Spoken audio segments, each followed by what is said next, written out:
शूरत कुमार योगी राम शूरत कुमार योगी राम शूरत कुमार जय गुरु राया योगी राम शूरत कुमार योगी राम शूरत कुमार योगी राम शूरत कुमार जय गुरु राया.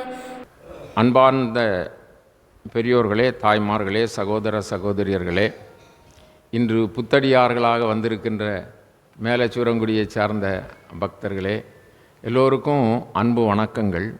இன்று பக்தி சம்பந்தமான விவரங்கள் பாராயணத்திலே நமக்கு பாடலாக அழகாக பாடினார்கள். பக்தி அப்படி என்று சொல்லுகின்ற பொழுது குரு பக்தி விசேஷமானது. குரு பக்தி விசேஷமானது. எத்தனையோ விதத்திலே நாம் பக்தி செலுத்துவோம். அதிலே தெய்வீக பக்தி இருக்கிறதல்லவா, அதைத்தான் பக்தி என்று சொல்வோம். இறைவனை வழிபடுகிற வழிபாடு தான் பக்தி. அந்த பக்தி அன்பு. அந்த அன்பு குருநாதர் மீது இருக்கிற அன்பு குரு பக்தி. குருவும் பகவானும் வேறு அல்ல. கடவுள் என்று சொல்வோம், இறைவன் என்று சொல்வோம், இல்லையா, பரம்பொருள் என்று சொல்வோம். இந்த நிலையிலே குருநாதருக்கும் பரம்பொருளுக்கும் வித்தியாசம் கிடையாது. பரம்பொருள் தான் குருநாதராக ஒவ்வொரு காலகட்டத்திலும் இறங்கி வருகிறார். ஏனென்று சொன்னால் நம்மை கடைத்தேற்றுவதற்காக. நம்மை கடைத்தேற்றுதல் என்று சொன்னால் நாம் பிறவி பெருங்கடல் சாகரத்திலே நாம் சிக்கி தவித்து கொண்டிருக்கிறோம். இதிலிருந்து மீள முடியாமல் இருக்கிறோம். அதற்காக குரு வடிவாக இறைவன் வருகிறார். அதுதான் மிக மிக முக்கியம். குரு வடிவாக பகவான் வருகிறார். ஆகவே நம்முடைய வாழ்க்கையிலே இந்த பிறவியிலோ அல்லது இனி வருகின்ற பிறவியிலோ நாம் ஏதேனும் ஒரு நிலையிலே குருநாதரை பற்றி பிடிக்க வேண்டும். அது ரொம்ப முக்கியம். குருநாதருடைய அருள் இருந்தால்தான் நாம் இந்த பிறவி சாகரத்திலிருந்து விடுபட முடியும். அவர்தான் நம்மை கரங்கொடுத்து நம்மை கடைத்தேற்ற முடியும். மற்ற எந்த நிலைகளிலும் நமக்கு எல்லா வழிபாடுகளிலும் எல்லா சௌகரியங்களும் கிடைக்கும். இகபர சௌபாக்கியங்கள்லாம் கிடைக்கும், இல்லை என்பதற்கல்ல. ஆனால் யாரேனும் ஒரு நிலையிலே நாம் குருநாதரை பற்றி பிடித்து கொண்டோம் என்றால் குருநாதர் நமக்கு கிடைக்க வேண்டும். அது ரொம்ப முக்கியம். கிடைத்தால்தானே பற்றி பிடிப்பது, கிடைத்தால்தானே அவருக்கு நம்பிக்கையோடு அவரை வழிபடுவது. இதெல்லாம் முக்கியம்.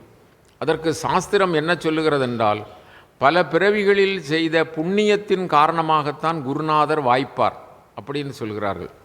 ஆகவே குரு வாய்ப்பதே நாம் செய்த புண்ணியத்தின் காரணமாக. ஆகவே நாம் இந்த குரு வழிபாட்டிலே அந்த அன்பிலே பக்தியிலே நாம் ஒவ்வொருவரும் திளைப்பதற்கு முன்வர வேண்டும். குரு கடாட்சம்தான் பரிபூரணத்தை கொடுக்கும். மற்ற பரிபூரணம் என்று சொன்னால் அது பூரணத்துவம். மற்றுமுள்ள நிலைகளிலே பூரணத்துவம் எய்துவது இல்லையாம். இன்றைக்கு பாருங்கள், காலையிலிருந்து 9:30 மணியிலிருந்து நம்முடைய ஆனந்த குருகுலத்தில் முழுக்க இதுவரை என்ன நடந்திருக்கிறது? நாம ஜபம், இல்லையா? குருநாதருடைய நாமத்தை, ராமநாமத்தை, இறை நாமத்தை திரும்ப திரும்ப ஜபித்து கொண்டிருக்கிறோம், இல்லையா? குருநாமம் அதை ஜபிப்பதே மிகுந்த பக்தி, மிகுந்த அந்த ஒரு தூய்மை நமக்கு கிடைக்கும். பக்தி ஏற்படும். பக்தி என்று சொல்லுகின்ற பொழுது அது எல்லா பாவங்களாக இருந்தாலும் சரி, தீமையான செய்கைகளாக இருந்தாலும் சரி, ஒழுக்க குறைவுகளாக இருந்தாலும் சரி, எல்லாவற்றையும் சுத்தம் செய்துவிடும். எது சுத்தம் செய்துவிடும்? இறைவனுடைய திருநாமம், பக்தி. இறைவன் மீது நாம் அன்பு கொண்டால் படிப்படியாக நமக்கு நம்மை சார்ந்திருக்கிற எல்லா பீடைகளும் மாறும். அப்படி என்றால் ஒருவர் இப்பொழுது பல கருவிகள் இருக்கின்றன. உடலிலே இரத்த அழுத்தம் இருக்கிறதா, என்ன செய்யலாம்? கருவி மூலம் கண்டுபிடிக்கலாம். கொலஸ்ட்ரால் இருக்குதா, கண்டுபிடிக்கலாம், இல்லையா? கண் பார்வை குறைவாக கூடுதலாக கண்டுபிடிக்கலாம். இப்படி எல்லாத்துக்கும் கருவி இருக்கிறது. ஆனால் பக்தியை அளப்பதற்கு கருவி இருக்கிறதா? ஒருத்தரை காட்டி இவர் பக்தியில் சிறந்தவரா என்பதை அவருக்கு முகத்தை காட்டியோ அல்லது உடம்பில் தொட்டோ பக்தி இருக்கிறதா என்று காண்பிப்பதற்கு இப்பொழுது கருவி இதுவரை என்ன செய்யவில்லை? கண்டுபிடிக்கவில்லை. ஆகவே பக்தி யாரிடம் இருக்கிறது இல்லை என்று சொல்ல முடியாது. ஆனால் பக்தி இருப்பதை சில சில சில காரியங்களால் அறிந்து கொள்ளலாம் என்று கண்ண பரமாத்மா சொல்லுகிறார், கீதையிலே பகவான் சொல்லுகிறார், பக்தன் எப்படி இருப்பான் அப்படி என்று சொல்கிறார். ஆக அப்படி என்று சொன்னால் அந்த பக்தனை பார்த்தால் அல்லது அவனுடைய செய்கைகளை பார்த்தால், நடவடிக்கைகளை பார்த்தால், அவருடைய வழிமுறைகளை பார்த்தால் பக்தனை என்ன செய்யலாம்? ஓரளவு அடையாளம் காணலாம். புதிதாக கருவிகள் இல்லாவிட்டாலும் அடையாளம் காணலாம். அந்த நாமதேவர் அவருடைய இல்லத்திலே நடந்த அந்த சத்சங்கத்திலே அந்த ஞானேஸ்வரிங்கிற சின்ன குழந்தை என்ன செய்தது? அது மண்பானை செய்யக்கூடிய அந்த குயவர் சமுதாயத்தை சார்ந்த வீடு. அங்கே மண்பானைகள்லாம் செய்து வைத்திருக்கிறார்கள். அதை பக்குவப்படுத்தி அதை தட்டி பார்ப்பார்கள். ஒரு கோல் இருக்கும் இல்லையா? அந்த கோலை வைத்து தட்டினா கணவர் நாமெல்லாம் என்ன செய்வோம்? இப்படி பின்னால் மொழியை வைத்து பானையை எடுத்தால் அப்படி உள்ள ஓட்டை இருக்கான்னு பார்த்துட்டு இப்படி என்ன செய்வோம்? தட்டி பார்ப்போம் இல்லையா? தட்டி பார்த்தால் என்ன கணவர்னு கேட்கும். அப்போ அப்படி என்று சொன்னால் நல்ல சத்தம் கேட்டால் என்ன ஆகும்? நல்ல பானை, நல்ல வெந்த பானை என்று தெரியும் இல்லையா?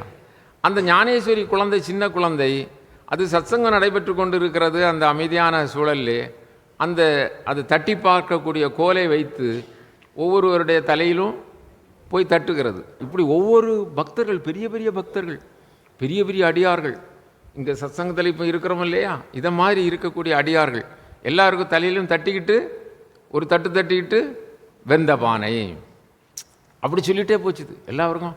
சரி, குழந்தை ஏதோ வெந்த பானை சொல்லிகிட்டே போதும்.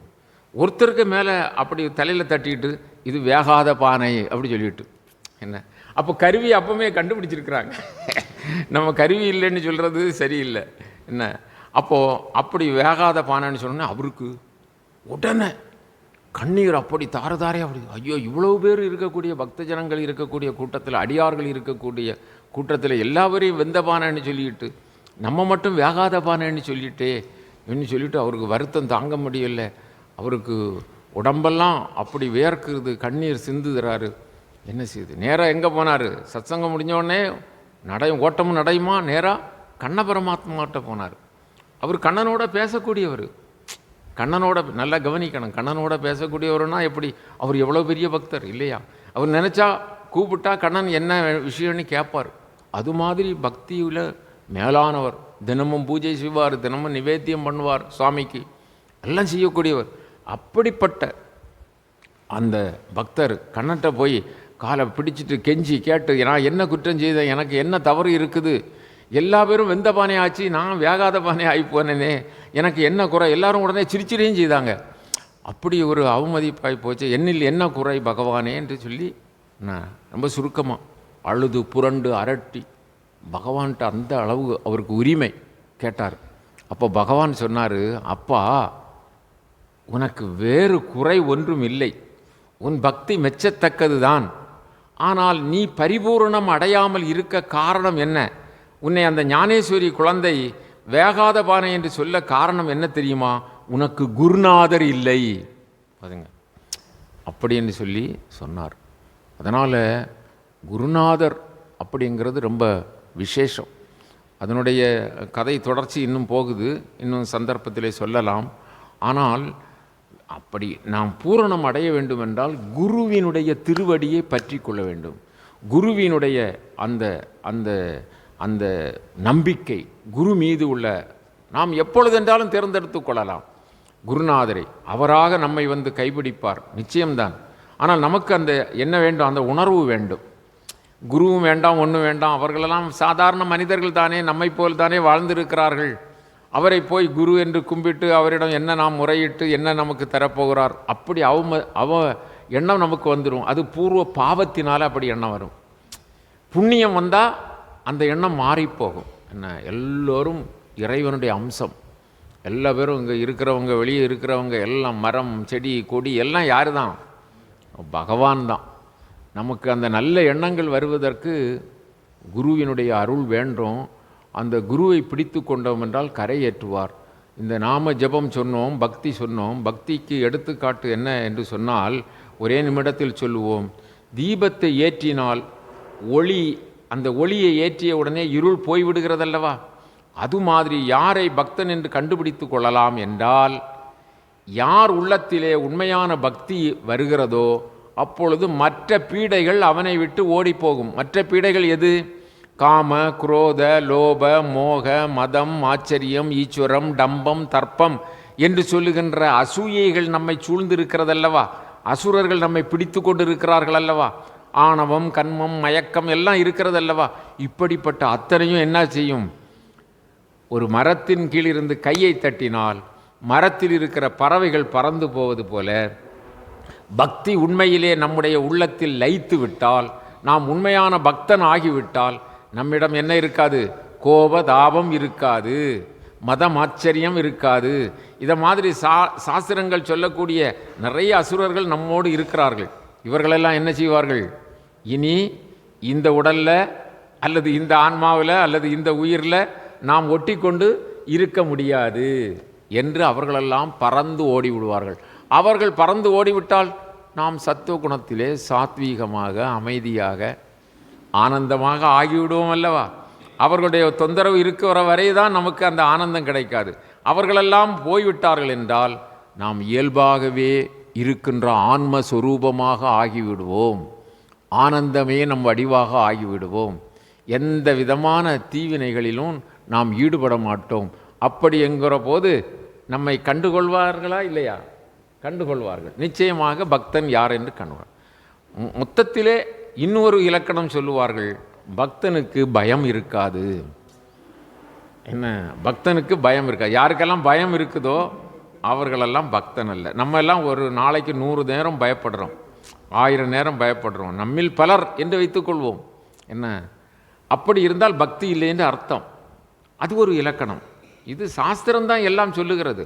என்ன என்று சொன்னால், அவனுக்கு ஆன்மஸ்வரூபமாக இருக்கிற தனக்கு பயம் இல்லை என்ப அந்த நிலை வரவில்லை. அவன் இந்த உடலை குறித்து சங்கடப்பட்டு கொண்டே இருப்பான். என்ன? பல பயங்கள். அங்கு போனால் அது வருமா, இங்கு போனால் இது வருமா, அந்த இது வந்துடுமா, இந்த நோய் வந்துடுமா, அது அப்படி எத்தனையோ விதத்திலே, அதை நாம் ரொம்ப விளக்க வேண்டியதில்லை. பயம் பல விதத்திலே வந்து கொண்டே இருக்கும். பயந்தவர்கள் பக்தர்கள் அல்ல என்பது ஒரு இலக்கணம். இப்படியாக பக்தியினுடைய நிலையை நிறைய சொல்லிக்கொண்டே போவார்கள். அந்த அளவிலே நமக்கு பக்தி வர வேண்டும். பக்தி வருகின்ற பொழுது நெஞ்சக்கனகல்லு நெகிழ்ந்துருகேங்கிறார். கனகல் நெகிழ்ந்துருகணும். நம்ம நெஞ்சமெல்லாம் எப்படி இருக்குது? கல் போல இருக்குது. அது கொஞ்சம் கூட கரையாது. பனிக்கட்டி போல இருக்கணும். கொஞ்சம் சூடு இருக்கும் போதாவது கொஞ்சம் கரையணும். என்ன? அதுதான் உடல் குலைய என்பலாம் நெக்குருக விழிநீர்கள் ஊற்றன வெதும்பி ஊற்ற ஊசி காந்தத்தினை கண்டணுகள் போல ஓர் உறவும் உன்னி உன்னி படபடன நெஞ்சம் பதைத்து. என்ன? அப்படி உள்ளம் புலகாங்கிதம் அடைய வேண்டும். பாடி ஆடி குதித்து பலரனைய மடல் விரித்து கூப்பி வானமே அவ்வானின் இன்ப வெளியே மலைத்தாரே வெள்ளமே அப்படிங்கிற அளவில் நமக்கு அந்த நெஞ்சம் உருக வேண்டும். எப்படி அனலில் பட்ட மெழுகு உருகிறதோ அப்படி உருக வேண்டும். அப்படி உருகுவதற்கு கொஞ்சம் கொஞ்சமாக நாம் பக்குவத்தை பெற்றுக்கொள்வோம். அதற்கு குருநாதர் பேரருள் புரிய வேண்டும். எல்லோரும் எல்லா சௌபாக்கியங்களும் ஐஸ்வர்யங்களும் பெற்று நோயற்ற வாழ்வோடு, நிறைவான சிந்தனையோடு, மன திருப்தியோடு, எவ்வளவென்றாலும் மன திருப்தி நமக்கு வரமாட்டேனுங்கிறதல்லவா, மன திருப்தியோடு பகவானுடைய நாமத்தை ஜபித்த வண்ணம் நம்முடைய வாழ்க்கையின் பெருநிலையை அடைய எல்லோருக்கும் சத்குருநாதர் பேரருள் புரிய பிரார்த்திக்கிறோம். சத்குருநாத மகாராஜ்கி.